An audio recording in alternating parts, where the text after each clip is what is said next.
I'm headed into an anniversary sale hosted by one of my local shops. I'll show you a little footage from inside and then we'll get to the haul. Check it out. This is an off-site location that the guys rented for this sale, and they've got the room lined wall to wall with long boxes of dollar books. This is one of the first boxes that I went through at the sale. Now you can see here that all of these books are bagless and boardless, and a lot of the long boxes at the sale were just like this. From talking to the owners, they said that these boxes represent some recent collections that they brought in, and they decided rather than processing them all, they would just put the bulk of it right out at the sale for $1 a piece. Now, on the one hand, that means you're going to get a lot of randomness here, though this box seems to be roughly alphabetical. But what it also means is that you can really find some cool books and just stumble upon them because it hasn't been completely processed. And one of the owners did tell me that there were some pretty cool books that had been found so far at the sale that day. Now, one of the fun things about going through a box like this is that you can come across some decent runs of titles maybe you're working on and you can fill in some of those holes, but it's also a chance to get tempted by titles that you haven't been collecting, but because there's so many issues from a particular run that you're tempted to just start collecting that. And if you saw those Conans earlier, that's one of the temptations for me. I'm sure the day is going to come when I crumble and start collecting Conan, specifically from the John Buscema run, but just a fun time spending hours digging through these long boxes of comics. All right, let's go ahead and dive into this haul. We're actually going to start out with a non-comic book item that I picked up. There were a few of these Flare Prince cards at the sale, and I grabbed this one just because I think it's an awesome image of Storm. It's just the image on card here. It's blank on the back with just a barcode. I don't know a ton about these. What little I know just comes from looking up who the artist is because there's no artist credited on this particular image. But it sounds like Marvel did a whole series of cards in 1994, regular size, non-sports card size, but and those used recycled art. Again, from what I read, again, I didn't double check my sources, but it sounds like they all used recycled art from different comics and different things. This particular image comes from a 1992 series of cards and was then blown up into one of these larger cards. There's a whole series of these that you can collect. This image was done by Lee Weeks and was originally, there's more to the image on all sides, but like I said, they recycled this for the 1994 set and did a more blown up. I think they added the lightning and some other coloring on this, but I just think it's a gorgeous image of Storm, and she is one of my favorite X-Men, so really glad to find some of those unusual items when you're digging through the dollar bins. Here we've got a little, I guess, trade paperback graphic novel that I picked up. This is Spider-Man Punisher Sabretooth, and it's a one-shot. The story is called Designer Jeans, and it's not particularly valuable. It does have this cool 90s reflective cover with the webbing on there, which I like. The main reason I grabbed this is because of the interior artist, who is Scott McDaniel. Scott McDaniel, I know his name from the first ongoing series of Nightwing, which I am also reading right now, and I like his art style in that volume, and so I figured I'd go ahead and pick this up from a little bit earlier. This is 1993, and the Nightwing series started in, what, 95, 96, something like that, but just a cool art style. I love the New York skyline there. You got the Twin Towers still.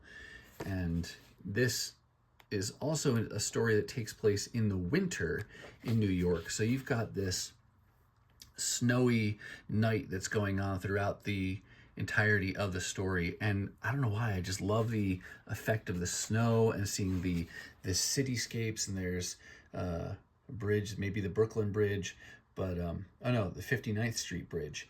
And it's just a cool look, I think, for a comic. And again, I like Scott McDaniel's art, so I thought I would go ahead and pick this up for cheap. And when I first got it, honestly, I thought it was maybe a reprint of what was maybe originally 1 or 2 single issues telling this story, but from what I can tell, it looks like it is just a little standalone graphic novel. So happy to find that one.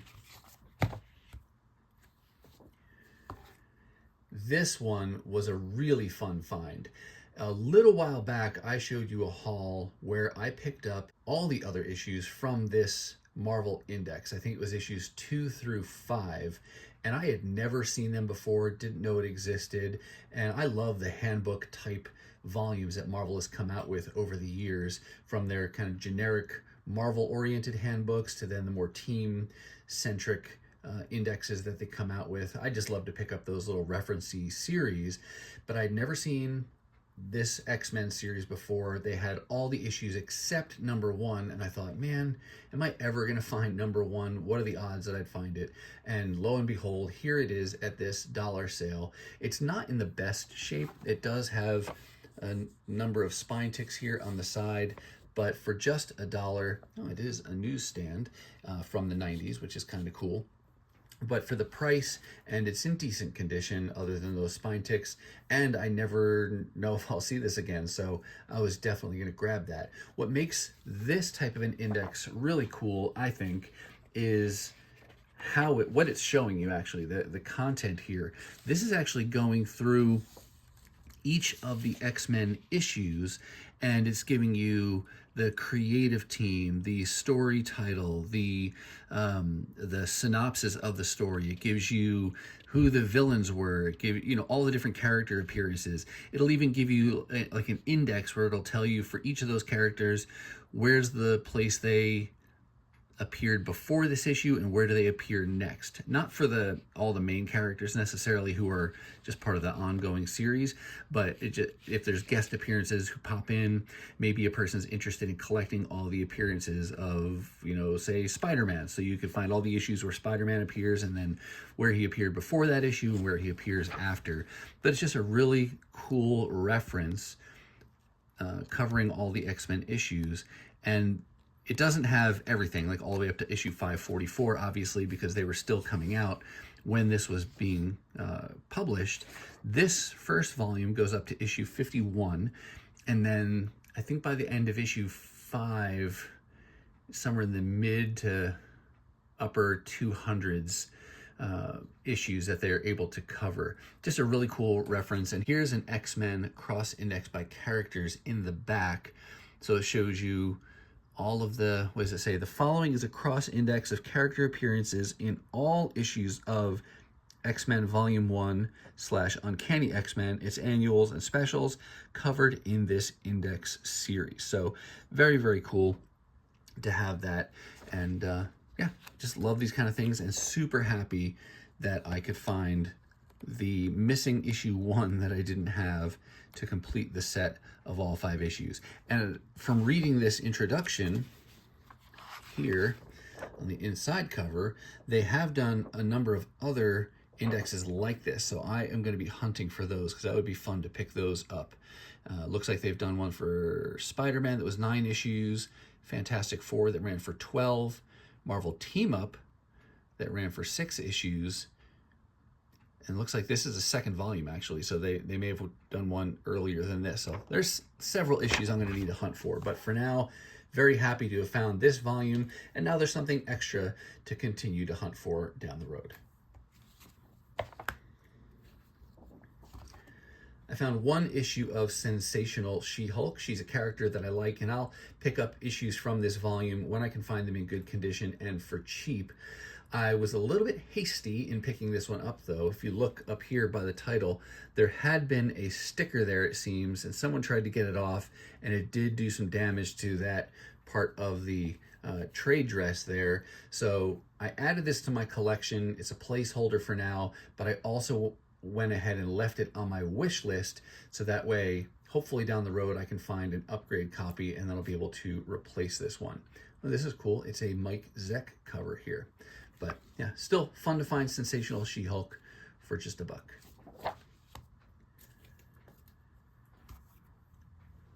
One of the portions of Batman's first volume that I'm working on is filling in holes from the 90s when I was originally collecting Batman.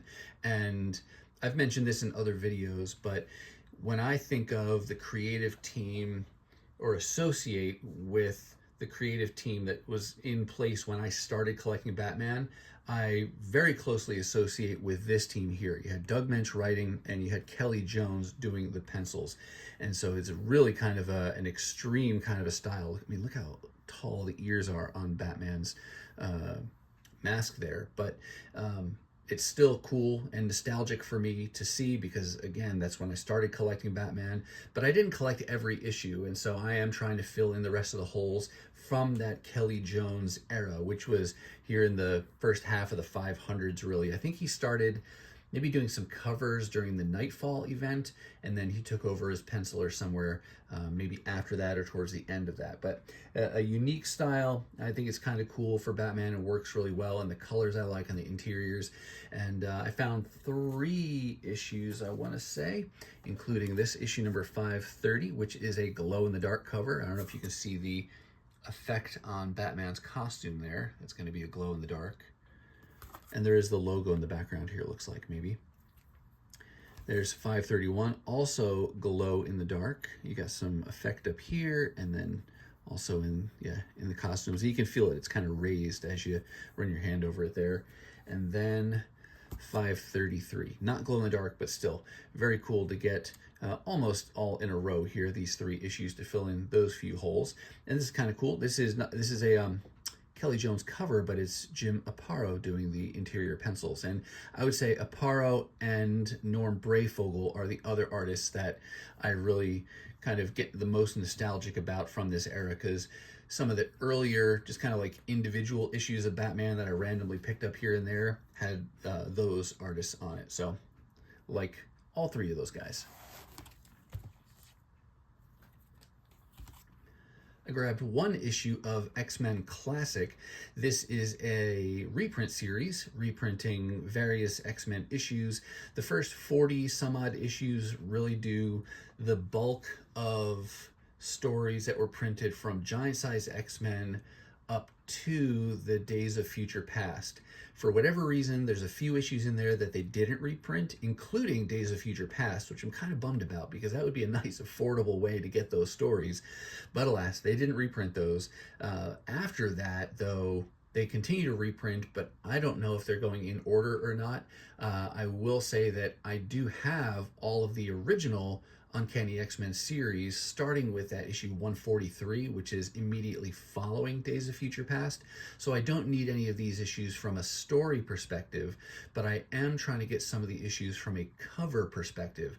Adam Hughes does a handful of covers in the latter part of this run, and Mike Mignola does a handful of covers as well in the second half of this run. So Mike Mignola being one of the artists that I like, so I'm looking for his covers. This is another one. It was just $1, so that's nice, but it's not in the best condition. It's got some creases here.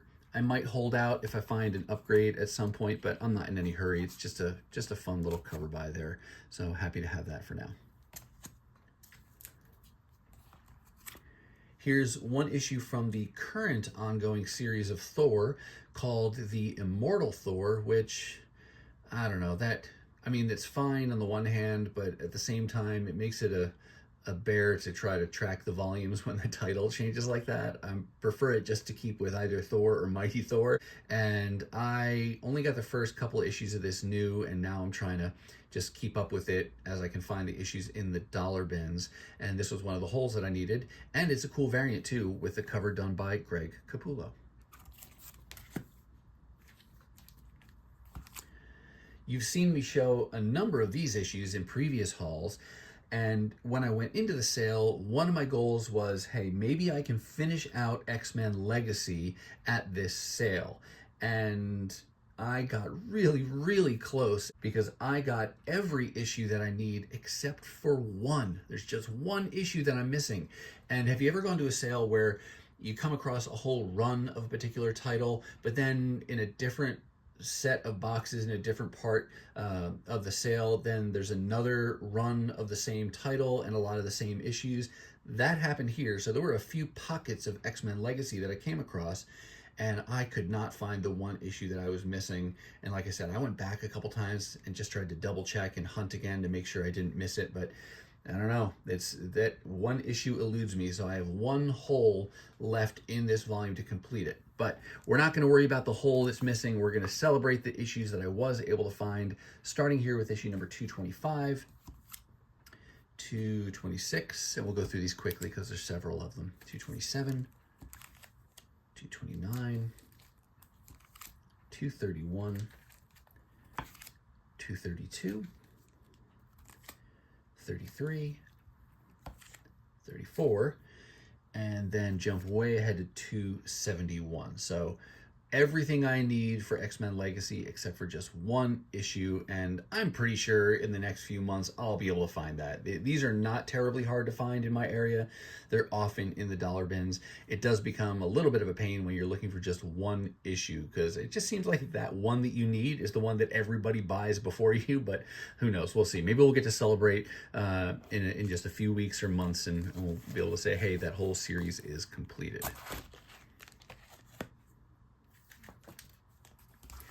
Another X-Men series that I kind of went in hoping to complete was this first volume of Extreme X-Men that ran for 46 issues. I won't go through the whole detail again. I've mentioned that in previous videos, but Chris Claremont wrote the whole thing, and I needed a handful of issues to complete this one.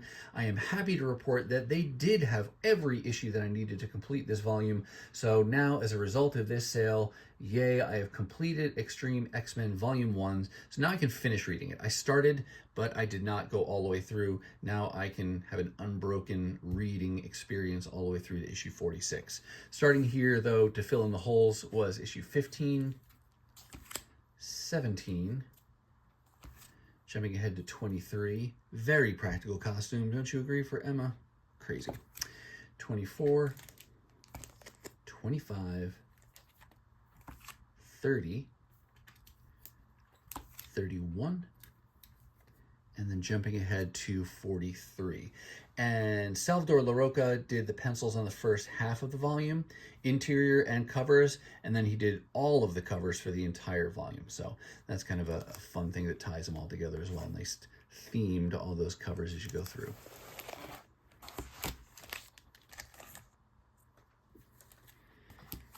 This is a fun little surprise, Sunfire and Big Hero 6.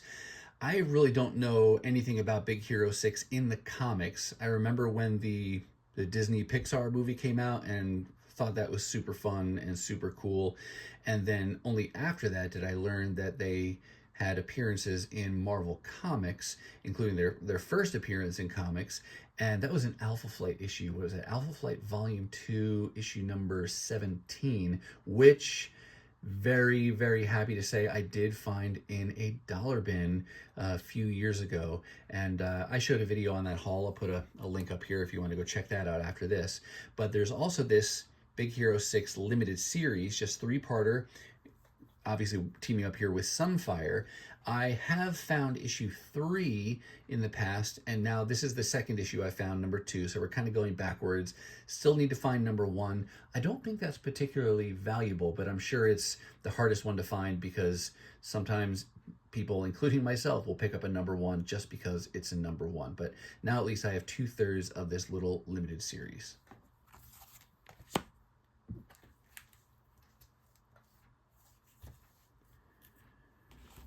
All right, the rest of the books here are going to be Bronze Age books. I love when I can find Bronze Age books at a dollar sale. That's always fun. And there's a handful of titles that I'm trying to collect, not in their entirety, but whenever I come across Bronze Age issues for certain titles and characters, I'm definitely going to pick them up, especially if the books are in at least okay condition.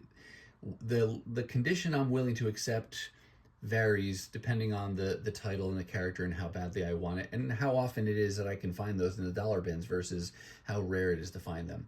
This first issue here, Captain America and Falcon number 202, this was during the Jack Kirby return to the character in the 70s. And this is one that I am willing to accept lower grade condition on, just to fill in the holes, just because it's Kirby art and it's a cool era of Captain America. I've heard that fans are pretty divided over this run in terms of what's going on in the story, how good it is. Some opinions I've heard say it's kind of disconnected from everything that kind of came before it, because apparently Jack Kirby, one of his agreements about, or his conditions for coming back to do this book, was that he wanted to be able to do it his way. So he's the writer, he's the penciler, and the editor on this. So kind of just wrote his own stories. So I think you have to just take him as almost a standalone run of comics, which is fine. That's kind of cool. But I am trying to piece these together if I can find them. When I took this out of the bag, it's in pretty rough shape. There's some staining across the back that I didn't know was there. So this is one of those titles where I'm not going to keep it on my wish list, but I guarantee that if I find any of these issues again in the dollar bins down the road, I'll buy them. And then I will compare the condition to what I currently have to see if it's maybe an upgrade. And then if I can upgrade, then I'll keep the better condition copy and then let go of the other one. But still always happy when I can fill in those holes, especially from this era of Captain America and before. If I can find earlier than that, that's awesome too. But just that one issue at the sale that day for Captain America.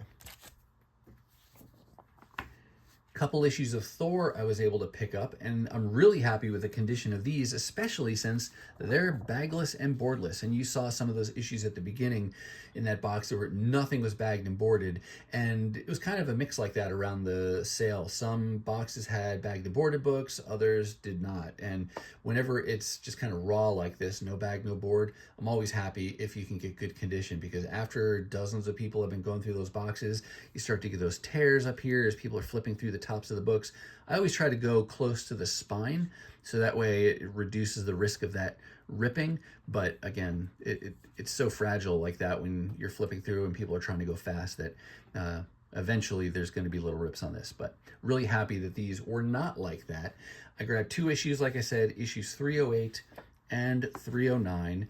My major milestone for collecting Thor has been accomplished, and that was completing the Walter Simonson run on Thor.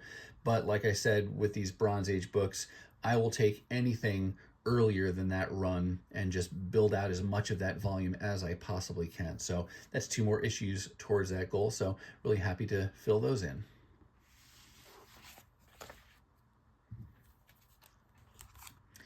Coming back to Captain America, but this time a reprint title. This is Marvel Double Feature number 21, and I believe this is the last issue in this reprint series. So it went for 21 issues total. It's just a fun way to be collecting Captain America and Iron Man. I'm kind of blanking right now. I want to say this collects two stories, thus the name Marvel Double Feature. But you've got, all right, Captain America, Living Legend of World War II, da-da-da-da. All right, so this first story says, originally presented in Tales of Suspense, numbers 98 and 99. So this particular issue may be both Captain America stories, but from two different issues, because Tales of Suspense was doing both an Iron Man story and a Captain America story when that was going, and that ran for 99 issues. And then issue 100 is very famous because that is the first issue of Captain America's ongoing. So it became a solo book for Captain America. They kept the numbering going. It was number 100, but that's really the Captain America number 1 in a sense. So this here reprints the Captain America stories, it seems, from those final two issues of when it was still titled Tales of Suspense. But a fun way to get those Silver Age Cap and Iron Man stories. So, and also fun to get one of the bookends, that issue number 21. And then I might have the first issue as well. I'd have to double check my CLZ, but I love it when you can get the first and the last issue, and then you just have to fill in all the issues in the middle. Another Bronze Age title. This is Iron Man number 96. I don't have a concrete goal of certain issues or runs from this part of his volume that I'm trying to collect. I just have a hard time resisting Iron Man issues that are below number 100. So anytime I find them now in modest condition and for cheap, I pick them up. And I've gotten quite a few so far. I want to say I have more than 10, maybe 15 to 20, something like that, issues that are sub 100 that are in decent condition. There's just not a huge value to the earlier Iron Man issues, and I'm fine with that because that makes it easier for me to add them to my collection. I do think, because you guys have heard me talk about getting into the omnibus collecting kind of habit in the last few years, I might start to get the Silver Age volumes of my favorite characters just to have a copy in print of those early issues. And so that would, for me, would include Iron Man's first volume, probably Captain America's first volume, Thor, Fantastic Four, but I probably want to get more than just the first volume of that, and some of the others, you know, X-Men things. But yeah, it might just be fun to have those early Silver Age stories in print. I specify in print because I've read several of them digitally on Marvel Unlimited, but still, as far as adding them to not only my collection, but kind of in my library of comics, might be fun to get those. And I'm not going to pay up for single issue copies of those Silver Age books. I'll just get the omnibus, because then I can have a lot more of the stories in print, and it's a lot kinder to my wallet to do so. And last and certainly not least, we got Marvel Feature Presents Red Sonja, She-Devil with a Sword. This was the first volume where it was kind of her title, but it was still under the Marvel Feature banner. After this volume, I think, is when she got her first Red Sonja title. And with this pickup, number 6, I think I now just need one issue from each of those 2 first volumes that she had in the Bronze Age at Marvel. Not counting any of her appearances like in Conan the Barbarian and things like that, but between Marvel Feature Presents and then Red Sonja, I think I just need one issue of each of those to have all of them. And this is another Bronze Age title that I am always pleasantly surprised that I've been able to find as many issues as I have from these volumes. When I first started finding them, just finding any one I thought was really cool and great to find one issue, and then over time I'd find another, and then another, and then another. And so I've been able to get, like I said, all but 2 of these issues now from the 2 volumes for $1 or maybe $2 a piece. And again, it's not in mint condition here. You've got a lot of spine ticks you might even be able to see on the video. But again, I'm getting it just because it's a character I like, it's a Bronze Age title, and it's just fun to have in my collection. And it's very readable, so that makes it great as well. So that's the last book that I've got today to show you from the Most Wanted Comics 3rd Anniversary Sale. All right, that's going to do it for me, and that's going to do it for this dollar haul of books that I picked up during the Most Wanted Comics 3rd Anniversary Sale. I will put a link to their YouTube channel and their store website down below, so in case you're in the area and you want to check them out, you can do so. I do hope you saw something that you liked, and if you did, go ahead and give the video a thumbs up.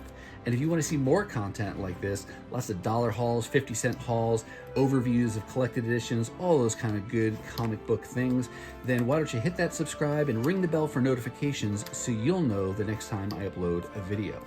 Now, if you're not quite ready for the YouTube fun to stop, I have hand-selected a couple videos here for you to check out.